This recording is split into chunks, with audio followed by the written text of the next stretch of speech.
Olá pessoal, tudo bem? Estamos hoje para continuar essa saga em cima dos sistemas materiais, na carreirinha dos sistemas materiais, tá? Falando hoje de massa específica, um assunto bem importante e que vale a pena a gente entender. E a massa específica, nessa sequência, vai dar origem a muitos papos aqui, muitos papos legais que a gente vai acabar falando aqui. Por isso já, ó, dá um likezinho, se não é inscrito no canal, se inscreva no canal e ative o sininho, que aqui é canal de ciência, química e física, tá bom?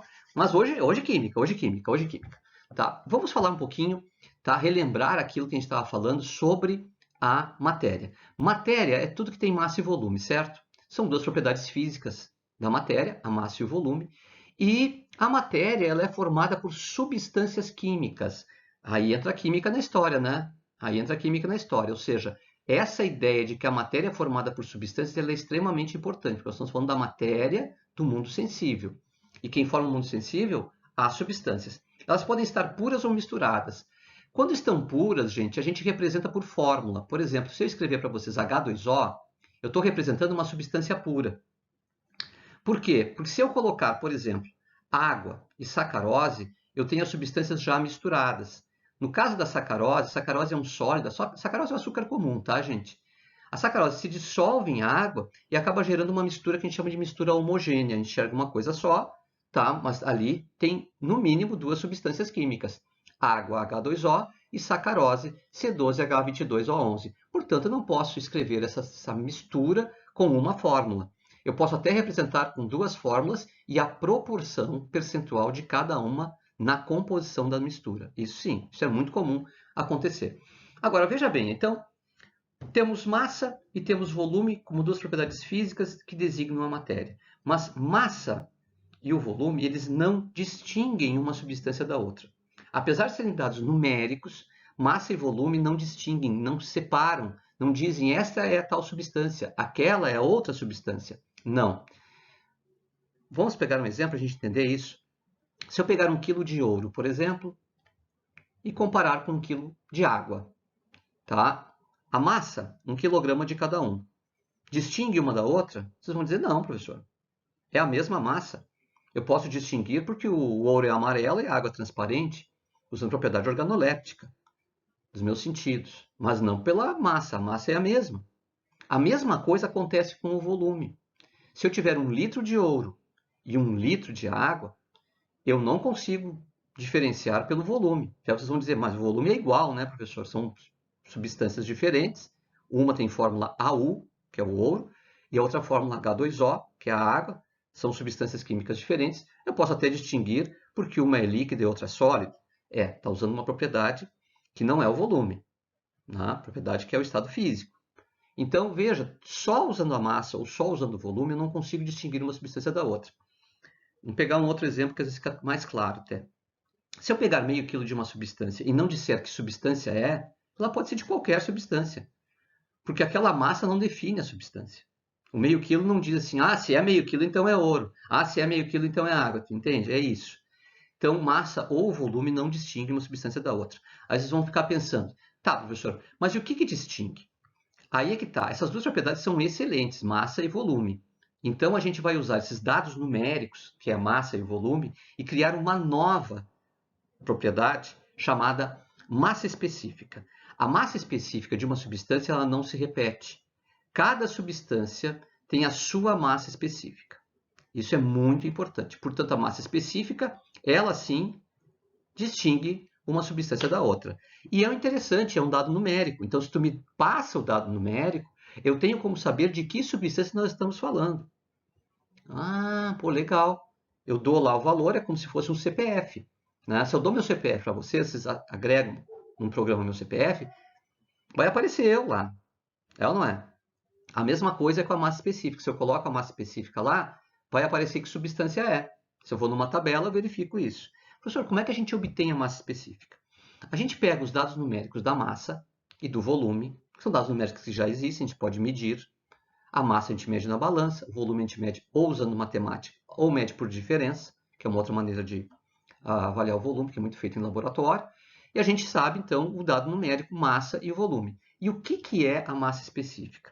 A massa específica, o μ, é a razão entre a massa e o volume. Ou legal, né? Isso vai acabar gerando uma equação matemática. Ou seja, a massa específica é a massa dividida pelo volume. Aí, vale ressaltar, eu vou falar uma coisa que é bem importante aqui, que é o seguinte: muitos colegas usam, ao invés da expressão massa específica, usam densidade de substância. Pode, pode. Acho bem tranquilo. Às vezes o colega não quer criar muitos conceitos, o tempo às vezes é curto para trabalhar determinados assuntos. O que acontece? Ele acaba falando de densidade. Vejam que se você pegar a fórmula da densidade, também é massa por volume. Então, não muda muito. Só que ele tem que especificar que essa é a massa específica de uma substância química. E que cada substância química vai ter, então, a sua massa específica ou densidade, entre aspas. Aqui eu vou trabalhar da seguinte maneira: massa específica é para a substância química. E para as misturas, aí sim nós vamos trabalhar a densidade, que vai ser o assunto da aula que vem. Outra coisa importante é na física. Na física, muitas vezes é usada a expressão massa específica para ressaltar fases de um sistema. Por exemplo, pode ser uma mistura também. Então, por exemplo, o ar. O ar é uma mistura, daqui a pouco tu vai olhar lá, está escrito lá, massa específica do ar. Pô, mas o ar não é uma mistura? O ar é uma mistura. Mas na física tem essa característica.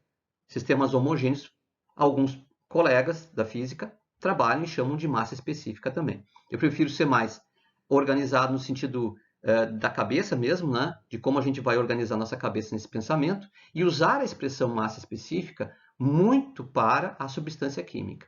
E quando não for substância química, quando for misturas, aí sim usar a densidade. Se eu estou falando da água do mar, estou falando da água de um rio, estou falando da água do oceano, eu vou falar de densidade da água. Tá? Apesar de saber que essa água não é pura, então por isso é uma mistura, a gente fala em densidade. Bom, então a massa específica é a razão entre a massa e o volume. A razão ali, né, gente, é a divisãozinha ali, né? A divisão entre a massa e o volume. Para quem tem às vezes, eu não sabia o que era razão. Não tem problema. É a massa dividida pelo volume. A razão é a divisão entre um e outro. Bom, aqui na química a gente usa muito a unidade grama e centímetro cúbico. É muito comum. Elas não são as unidades do Sistema Internacional de Unidades.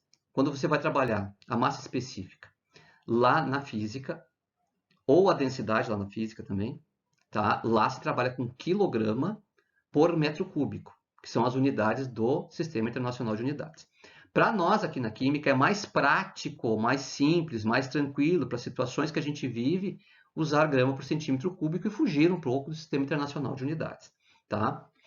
Também a gente tem que saber que 1 centímetro cúbico é o volume de um cubinho de 1 centímetro de altura, um de largura e um de comprimento, e que isso vai corresponder à mesma coisa que 1 mililitro. As unidades de trabalho do comércio é trabalhar com litro e mililitro. São as unidades de trabalho do volume. Então, quando vai comprar um iogurte, lá está escrito 200 ml. Você vai comprar um todinho, está lá 200 ml. Né?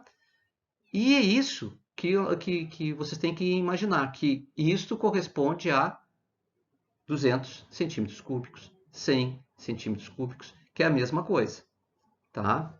O ml é o centímetro cúbico. Então, muitas vezes aqui eu vou usar também, né, a unidade de gramas por ml ou gramas por centímetro cúbico. Nos vestibulares vocês encontram isso e no Enem também. Aliás, é interessante falar do Enem, que o Enem vai usar para substâncias massa específica. Tem que tomar cuidado com isso, tá? Tá estudando para a faculdade, normalmente na faculdade os professores vão trabalhar com a expressão massa específica da substância, tá bom? Bem importante isso aí também. Agora, olha só, uma outra coisa importante é ou está nesse exemplo. Eu peguei a massa específica do ouro, 19,3 gramas por ml, e aí vocês têm aqui, ó, uma característica, é medida a 25 graus Celsius de 1 atm. Gente, isso aí é muito comum. Quando a gente quer fazer comparativos, alguém chegou aqui, deixa eu mostrar para vocês, ó, alguém que chegou aqui se deitou no meu colo, gente, assim, ó, bem de boa para dormir, olha só, quem tá aqui, ó, dormindinho, ó, tá? Minha gatinha Toru, tá? Olha só, dorme, Toru, dorme, pode dormir aí, tranquilinho, tá? Então, o que que acontece? Isso é muito importante, porque quando a gente vai fazer comparações, comparações, a gente pode até comparar situações em que a gente use padrões diferentes e quer fazer o comparativo, depende da pesquisa, né? Mas quando a gente quer fazer comparações usando uma mesma forma de medida, no caso, uma massa específica, a gente tem que usar as mesmas condições. Então, essa condição, 25 graus Celsius e 1 atm, é uma condição muito comum, ela é chamada de condição padrão, é a CP, tá?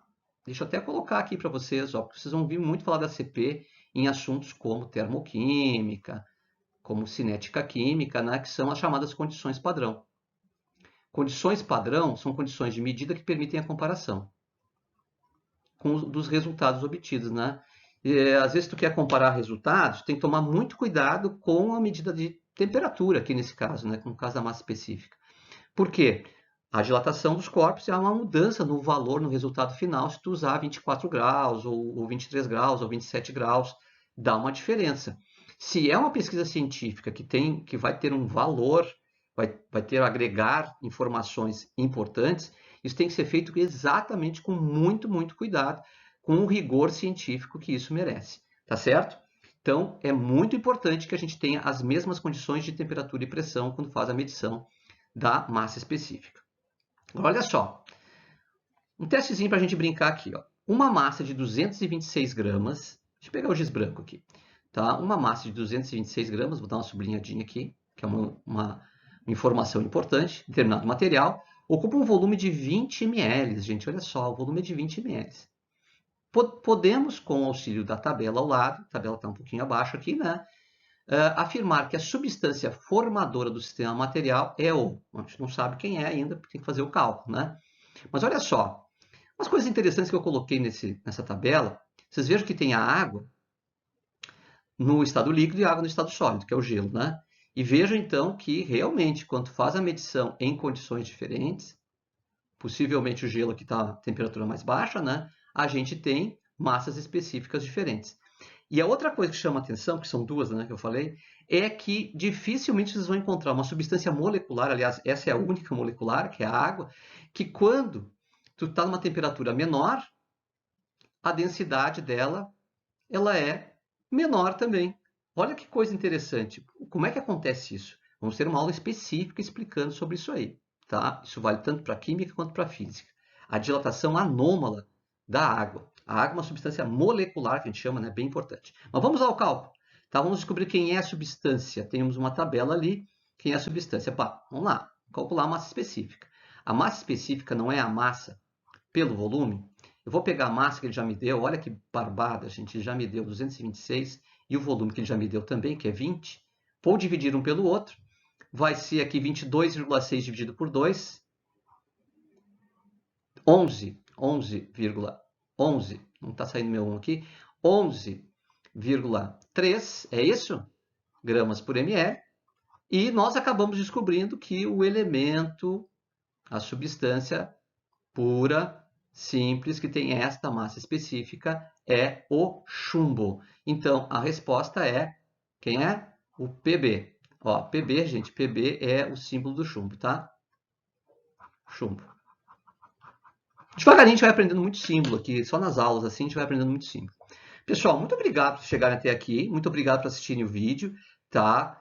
Por tentarem entender um pouquinho melhor esse assunto. É um assunto que é um pouquinho complexo, que muitas vezes uns tratam de um jeito, outros tratam de outro, tá? Mas esse aqui, essa maneira de tratar, é a maneira que tem uma lógica específica, para a gente ter um número que distingue uma substância de outra e que a gente chama de massa específica. Um grande abraço para vocês e até nosso próximo encontro. De química ou de física? Ih, nem sei. Ou vão ser os 5 absurdos? Também não sei.